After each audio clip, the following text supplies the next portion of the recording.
अस्सलाम वालेकुम। मैं अपनी नई वीडियो के साथ हाजिर हूँ। तो जनाब, आज मैं बना रही हूँ तुरई की भुजिया। तो जिन लोगों ने मेरे चैनल को सब्सक्राइब नहीं किया है वो जल्दी से कर लें। बेल आइकन का बटन दबाना मत भूलिएगा ताकि मेरी तमाम ही वीडियोस की नोटिफिकेशन आप लोगों को मिलते रहें। तो चलिए जी, रेसिपी स्टार्ट करते हैं। ये हमने तुरई ले ली है और इसको मैंने इस तरह से काट लिया है। और ये टमाटर है 1 अदद बड़े साइज़ का, इसका मैंने पेस्ट बना लिया है।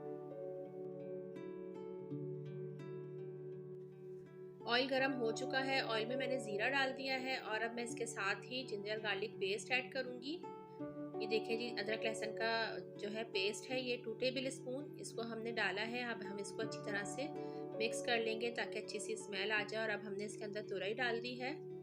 बहुत सिंपल और इजी रेसिपी है, ज़रूर ट्राई करिएगा। और ये देखिए, मैं इसको मिक्स कर लेती हूँ। अब इसके अंदर जो है हम पिसी हुई मिर्चें ऐड कर रहे हैं। या आपने अपने टेस्ट के हिसाब से लेनी है। साथ में मैं हल्दी डाल रही हूँ, हाफ टी स्पून हल्दी का है। और अब मैं इसमें नमक ऐड करूँगी। नमक भी आपने अपने टेस्ट के हिसाब से लेना है।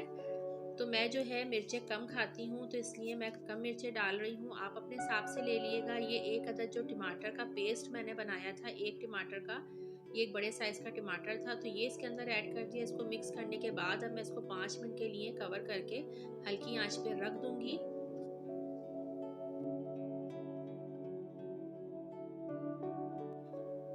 चलिए जी, 5 मिनट हो चुके हैं। अब मैं इसका कवर हटाती हूँ। आपने अगर बहुत ज़्यादा सॉफ्ट नहीं बनानी है सब्ज़ी, तो आपने सिर्फ 2 मिनट रखना है और उसको भून लेना है। तो मैंने जो है थोड़ी सी सॉफ्ट बनानी थी, तो मैंने जो है इसको 5 मिनट रखा था। और ये देखिए, मैंने इसको भून लिया है। ऑयल इसका ऊपर आ चुका है और सब्ज़ी हो गई है हमारी तैयार। तो इसको हम डिश आउट कर लेते हैं। अच्छा जी, ये हो गई है हमारी सब्ज़ी तैयार। तो मैंने इसके अंदर हरी मिर्चें भी डाली थी, जो कि मैं आपको बताना भूल गई हूँ। 2 से 3 अदद आप हरी मिर्चें भी इसमें ऐड कर सकते हैं। तो जनाब, मज़ेदार सी तुरई हो गई है तैयार। तो जिन लोगों को मेरी रेसिपी पसंद आए तो मुझे ज़रूर बताइएगा। और अपना ख्याल रखिएगा, दुआओं में याद रखिएगा। अल्लाह हाफिज़।